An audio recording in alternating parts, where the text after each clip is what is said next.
नमस्कार, मैं नंदिनी एक बार फिर आपका स्वागत करती हूं हमारे खास न्यूज कैप्सूल में, जिसका नाम है खबरें खास। आज प्रधानमंत्री नरेंद्र मोदी ने आत्मनिर्भर उत्तर प्रदेश रोजगार अभियान का शुभारंभ कर दिया है। मुख्यमंत्री योगी आदित्यनाथ की मौजूदगी में पीएम मोदी ने वीडियो कॉन्फ्रेंसिंग के जरिए इस अभियान की शुरुआत की। इस वर्चुअल लॉन्चिंग के मौके पर राज्य सरकार के संबंधित विभागों के मंत्री भी मौजूद रहे। प्रधानमंत्री नरेंद्र मोदी ने अभियान को लॉन्च करने के दौरान कई मजदूरों से बात भी की। देश में कोरोना के संकट के बीच प्रधानमंत्री नरेंद्र मोदी ने आत्मनिर्भर उत्तर प्रदेश रोजगार अभियान की शुरुआत की है, जिसके जरिए 1.25 करोड़ मजदूरों को रोजगार दिया जाएगा। पीएम मोदी ने रिमोट चलाकर आत्मनिर्भर यूपी का आगाज किया। पीएम मोदी ने आदित्यनाथ की सराहना भी की। उन्होंने कहा कि सीएम योगी ने आपदा को अवसर में बदला है। जो साहस दिखाता है, सूझबूझ दिखाता है, सफलता उसी को मिलती है। आज जब दुनिया में कोरोना का इतना बड़ा संकट है, तब उत्तर प्रदेश ने जो साहस दिखाया, जो सूझबूझ दिखाई, जो सफलता पाई, जिस तरह कोरोना से मोर्चा लिया, जिस तरह स्थितियों को संभाला, मैं सच कहता हूं अभूतपूर्व है, प्रशंसनीय। पीएम मोदी ने प्रदेश के 6 जिलों के ग्रामीणों से बात भी की। सोशल डिस्टेंसिंग का ख्याल रखते हुए कॉमन सर्विस सेंटर और कृषि विज्ञान केंद्रों के माध्यम से उन्हें संवाद में शामिल किया गया। दरअसल उत्तर प्रदेश में 30 लाख से ज्यादा प्रवासी श्रमिक कामगार वापस आए हैं। राज्य के 31 जिलों में वापस लौटने वाले श्रमिकों कामगारों की संख्या 25,000 से ज्यादा है। इनमें 5 तेजी से उभरते हुए जिले भी शामिल हैं। इस दिशा में कदम बढ़ाते हुए उत्तर प्रदेश सरकार ने केंद्र की तर्ज पर आत्मनिर्भर उत्तर प्रदेश रोजगार अभियान के रूप में एक पहल की है। एक पुरानी कहावत है कि दुश्मन का दुश्मन दोस्त होता है, लेकिन ये कहावत भारत, चीन और अमेरिका के मामले में बहुत फिट नहीं बैठती। भारत और चीन में दुश्मनी रही है और अब भी बहुत कड़वाहट है। अमेरिका और चीन में प्रतिद्वंदिता है और अभी तो चरम पर है।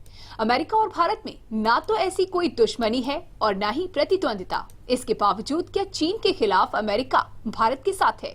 अमेरिका के लिए भारत कितना दोस्त है, इसे इतिहास में परखने की कोशिश करें या वर्तमान में, नतीजा बहुत आश्वस्त नहीं करता। भारत के 20 सैनिकों की मौत चीन और भारत की सीमा पर हुई। चीन ने इसके लिए भारत को ही जिम्मेदार ठहरा दिया। अमेरिका का बयान इतना सधा हुआ आया कि ना चीन को निराशा हुई और ना ही भारत को कोई खुशी। इतने मुश्किल वक्त में राष्ट्रपति ट्रंप ने H-1B वीजा की व्यवस्था को रद्द कर दिया। कहा जा रहा है कि ट्रंप के इस फैसले से सबसे ज्यादा प्रभावित भारतीय होंगे। अमेरिकी राष्ट्रपति डोनाल्ड ट्रंप ने ग्रीन कार्ड और विदेशियों को मिलने वाले वर्क वीजा H-1B पर लगी पाबंदियों को साल के अंत तक के लिए बढ़ा दिया है। आंकड़े बताते हैं कि इसका सीधा असर भारतीयों पर सबसे ज्यादा पड़ेगा। US citizenship and immigration services के डेटा के मुताबिक 5 अक्टूबर 2018 तक 3,09,986 भारतीयों ने इस वीजा के लिए आवेदन दिए थे। ये संख्या दुनिया के किसी भी देश से ज्यादा है। दूसरे नंबर पर चीन आता है, जहां के 47,172 लोगों ने इस वीजा के लिए आवेदन दिया।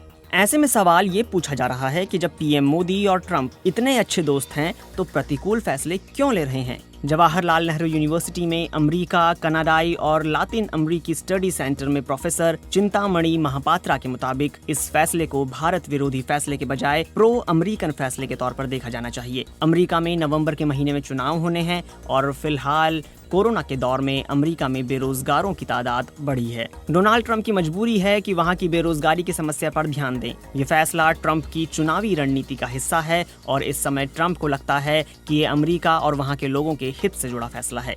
महापात्रा मानते हैं कि इस फैसले से दोनों देशों की जनता के बीच के सामाजिक संबंधों पर असर पड़ेगा, लेकिन ये दोस्ती और दुश्मनी से अलग बात है। डोनाल्ड ट्रंप के इस फैसले से कुछ दिन पहले ही भारत चीन सीमा पर दोनों देशों के सैनिकों के बीच हिंसक झड़प हुई। दोनों देशों के इस तनाव पर अमेरिका की ओर से पहली प्रतिक्रिया 4 दिन बाद आई। अमेरिका ने 19 जून को प्रतिक्रिया देते हुए अपनी संवेदना जताई। अमेरिका के विदेश मंत्री माइक पॉम्पियो ने कहा कि हम चीन के साथ हाल में हुए संघर्ष की वजह से हुई मौतों के लिए भारत के लोगों के साथ गहरी संवेदना जताते हैं। हम इन सैनिकों के परिवारों, उनके आत्मीयजनों और समुदायों का स्मरण करेंगे ऐसे समय जब वो शोक मना रहे हैं। इसके बाद आए ट्रंप के बयान से भी वो आक्रामकता गायब दिखी जिसकी भारतीयों को उम्मीद थी। उन्होंने बस इतना कहा कि ये बहुत मुश्किल परिस्थिति है, हम भारत से बात कर रहे हैं, हम चीन से भी बात कर रहे हैं, वहाँ उन दोनों के बीच बड़ी समस्या है, दोनों एक दूसरे के सामने आ गए हैं और हम देखेंगे कि आगे क्या होगा, हम उनकी मदद करने की कोशिश कर रहे हैं। ये ऐसी ही मदद की पेशकश थी जैसे भारत पाकिस्तान संदर्भ में वो कई बार पहले भी दे चुके हैं और जिसे भारत ठुकराता रहा है। चिंतामणि महापात्रा के मुताबिक डोनाल्ड ट्रंप दुनिया के सभी इलाकों से अपनी सैन्य उपस्थिति हटाना चाहते हैं। अमेरिका और चीन के बीच ट्रेड वॉर के बावजूद दोनों देशों के बीच व्यापार हो ही रहा है। चीन अमेरिका की आर्थिक जरूरत भी है। रही बात भारत की, तो महापात्रा कहते हैं कि भारत ये जानता है कि अमेरिका सब कुछ छोड़कर भारत का साथ देने नहीं आएगा, अगर परिस्थितियां बिगड़ती भी हैं तब भी। वैसे भी अमेरिका ऐसा करने वाला नहीं है, लेकिन इतना जरूर है कि अमेरिका चीन को अपना प्रतिद्वंदी जरूर मानता है और समय समय पर दूसरे तरीकों से इसका एहसास चीन को कराता रहता है। इतिहास में देखें तो यह ऐतिहासिक तथ्य है कि साल 1962 के युद्ध में अमेरिका ने भारत की मदद की थी। अमेरिका के सामने 1962 में चीन की ताकत कुछ भी नहीं थी। जब चीन ने भारत पर हमला किया, उसी वक्त अमेरिका क्यूबा मिसाइल संकट का सामना कर रहा था। सोवियत संघ ने क्यूबा में मिसाइल तैनात कर दी थी और एक बार फिर से परमाणु युद्ध की आशंका गहरा रही थी। तत्कालीन प्रधानमंत्री पंडित जवाहरलाल नेहरू उस वक्त अमेरिकी राष्ट्रपति जॉन एफ कैनेडी को बार बार पत्र लिख रहे थे कि वो मदद करें। नेहरू के अनुरोध पर राष्ट्रपति कैनेडी मदद के लिए तैयार हो गए थे, लेकिन जब अमेरिका का सपोर्ट पहुंचा, उससे पहले ही चीन ने अपने कदम पीछे खींच लिए। ऐसे में अमेरिका के लिए कुछ बाकी नहीं रह गया था। लेकिन ऐसे भी उदाहरण मिल जाएंगे जब अमेरिका को भारत से जरूरत पड़ी तो डरा धमका कर उसने अपना काम निकलवा लिया। ताजा मिसाल हाइड्रोक्सी क्लोरोक्विन की है। जब भारत से दवा मांगने के लिए ट्रंप ने दोस्ती का हवाला दिया और कहा कि मैंने भारत के प्रधानमंत्री मोदी से बात की है। भारत बड़ी मात्रा में हाइड्रोक्सी क्लोरोक्विन बनाता है। भारत ने उस समय इस दवा के निर्यात पर रोक लगा रखी थी, लेकिन ट्रंप को जरूरत पड़ी तो भारत ने निर्यात से प्रतिबंध हटा लिया। क्या वाकई अमेरिका भारत का दोस्त है या नहीं, ये तय करना मुश्किल है। इस पर महापात्रा कहते हैं कि रणनीतिक तौर पर भारत और अमेरिका पिछले 2 दशकों से दोस्त रहे हैं, लेकिन आर्थिक मोर्चे की बात हो या फिर दूसरे सामाजिक मुद्दों की, वहां अक्सर दोनों देश अलग अलग नजर आते हैं। जहां तक राष्ट्रपति डोनाल्ड ट्रंप का सवाल है तो महापात्रा कहते हैं कि ट्रंप किसी को दोस्त या दुश्मन नहीं मानते, वो सिर्फ अपना और अमेरिका के हित के आधार पर फैसले लेते हैं। ऑब्जर्वर रिसर्च फाउंडेशन के स्टडीज विभाग के डायरेक्टर हर्ष पंत का मानना है कि अंतर्राष्ट्रीय संबंधों में दोस्त दुश्मन नहीं होता। अगर 2 देशों के हितों में टकराव होता है तो उस पर ज्यादा कुछ किया नहीं जा सकता। उनके मुताबिक भारत और अमेरिका का रिश्ता पार्टनरशिप का ज्यादा है और अलायंस का कम है, इसलिए दोनों देश एक दूसरे की बात को माने ऐसी बाध्यता नहीं है। पिछले साल अगस्त में अमेरिकी राष्ट्रपति डोनाल्ड ट्रंप ने कश्मीर पर बयान दिया था। उन्होंने कहा था कि कश्मीर काफी जटिल जगह है, वहाँ हिंदू भी हैं, मुसलमान भी हैं, मैं यह भी नहीं कह सकता हूँ कि वो साथ में शानदार ढंग से रह पाएंगे। ऐसे में जो मैं सबसे अच्छा कर सकता हूँ वो यह है कि मैं मध्यस्थता कर सकता हूँ। उनका ये बयान भारत सरकार के अनुच्छेद 370 खत्म करने को लेकर आया था। ट्रंप ये जानते हैं कि भारत कश्मीर के मुद्दे पर तीसरे पक्ष की मध्यस्थता स्वीकार नहीं करता। बावजूद इसके उन्होंने इस तरह की पेशकश की। उनकी पेशकश खुद अमेरिकी नीति के बिल्कुल उलट थी, जिसके तहत अमेरिका कश्मीर को भारत और पाकिस्तान के बीच द्विपक्षीय मसला यानी भारतीय संवेदनाओं के साथ देखता आया है। ईरान और अमेरिका की दुश्मनी किसी से छिपी नहीं है, लेकिन इसका असर पिछले दिनों भारत पर भी पड़ा है।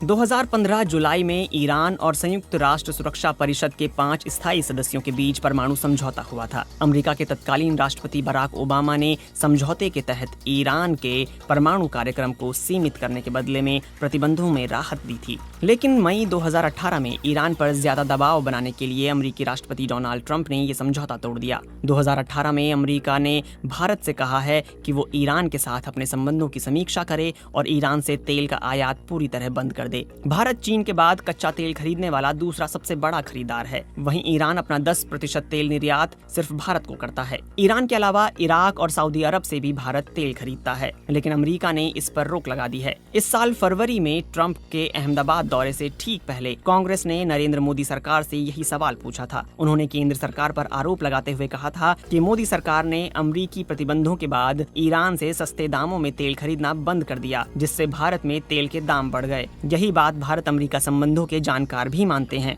अमेरिकी मामलों के जानकार हर्ष पंत की माने तो इस फैसले को केवल भारत के संदर्भ में देखना गलत होगा। इसका असर सभी देशों पर पड़ा, लेकिन हमें ये नहीं भूलना चाहिए कि चाबहार बंदरगाह निर्माण पर उस प्रतिबंध का असर नहीं पड़ा। दरअसल ये पूरा मामला ईरान और अमेरिका के आपसी रिश्तों की देन था, न कि भारत के प्रति दोस्ती या दुश्मनी से प्रेरित। चिंतामणि महापात्रा भी हर्ष पंत की बात से सहमत हैं। उन्होंने कहा कि ईरान पर लगे प्रतिबंधों का विरोध इसराइल के अलावा सभी देश ने किया था। ये बात और है कि इसका असर भारत पर नकारात्मक तरीके से हुआ। जहां तक तेल खरीदना बंद करने की बात है, इस पर हर्ष पंत कहते हैं कि वो दूसरे लॉजिस्टिक कारणों की वजह से भी भारत को बंद करना पड़ा।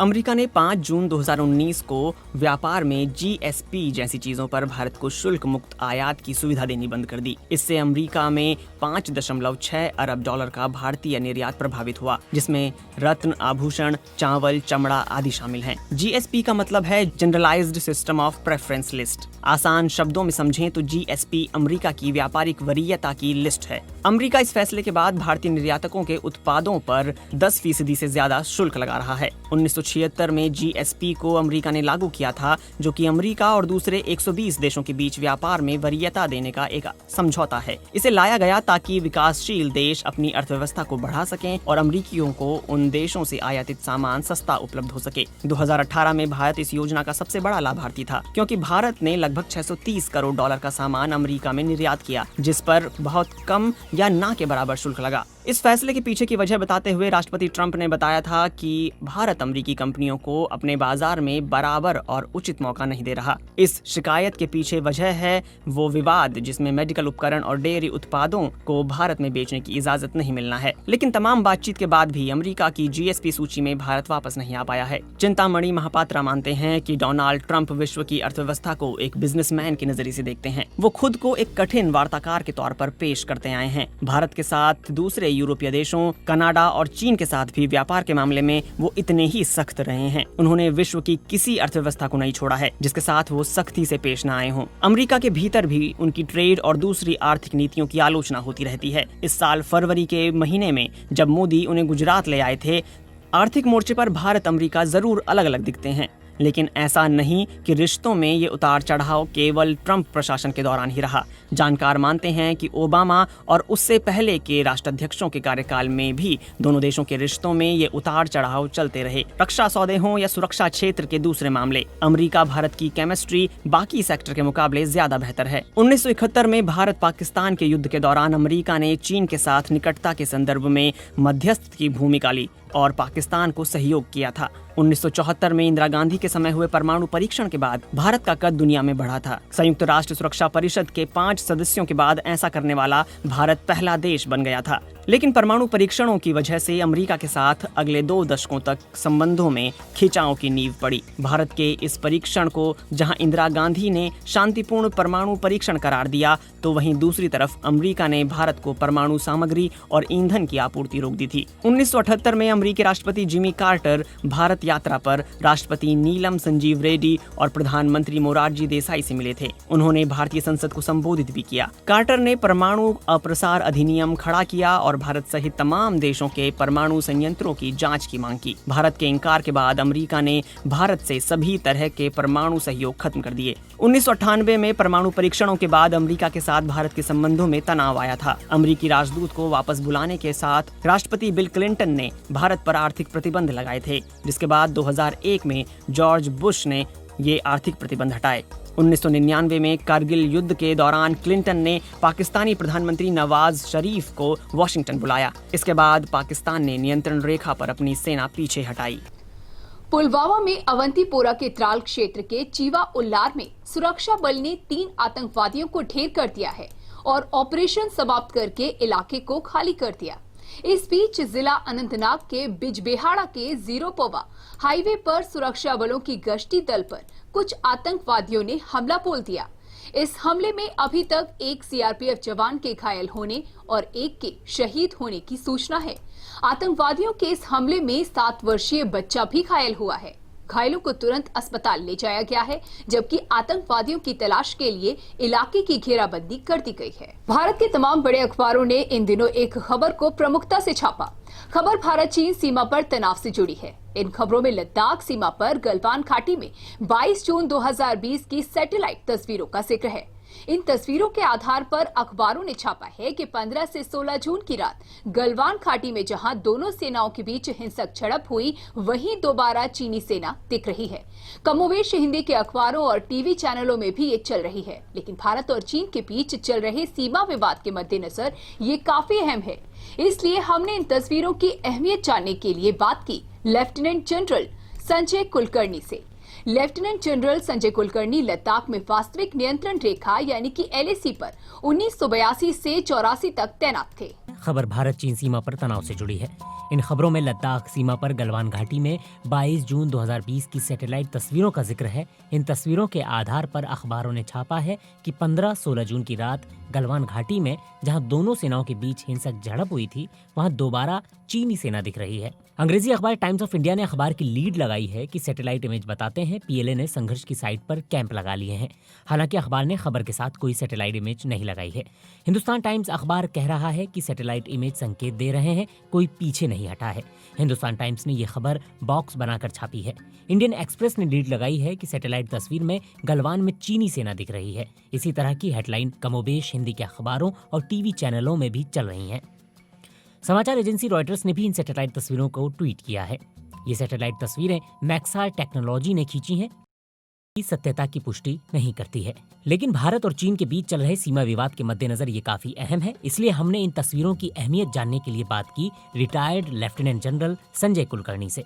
लेफ्टिनेंट जनरल संजय कुलकर्णी लद्दाख में वास्तविक नियंत्रण रेखा पर 1982 से 1984 तक तैनात थे। फिर 2013 से 2014 तक उन्होंने भारतीय सेना के 14 कोर के चीफ ऑफ स्टाफ के तौर पर भी काम किया। 2014 से 2016 तक वो सेना के इन्फेंट्री विभाग में DG के पद पर भी रहे हैं।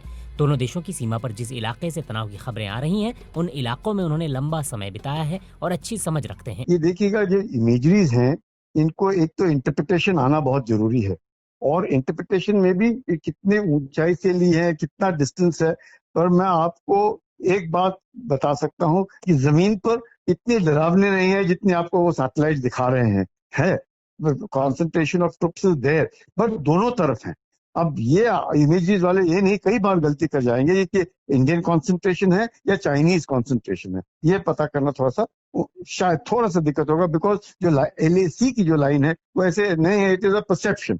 यही कह सकता हूं कि yes, satellite imageries to a large extent may be right, but not very very accurate if you don't know how to interpret. जैसे आप गलवान घाटी ले लीजिएगा, गलवान घाटी पेट्रोल पॉइंट 14 जो है उधर there may be a little bit of a confusion हो सकता है। पेट्रोल पॉइंट 14 का कंफ्यूजन हो सकता है हमारे हैं या वो थोड़े पीछे हैं, तो दैट इज पेट्रोल पॉइंट 14 से जो चाइना की तरफ जो गलवान का पार्ट है और जो पीछे जा रहा है that is towards G219 highway की तरफ, ऑब्वियसली दैट इज चाइनीज।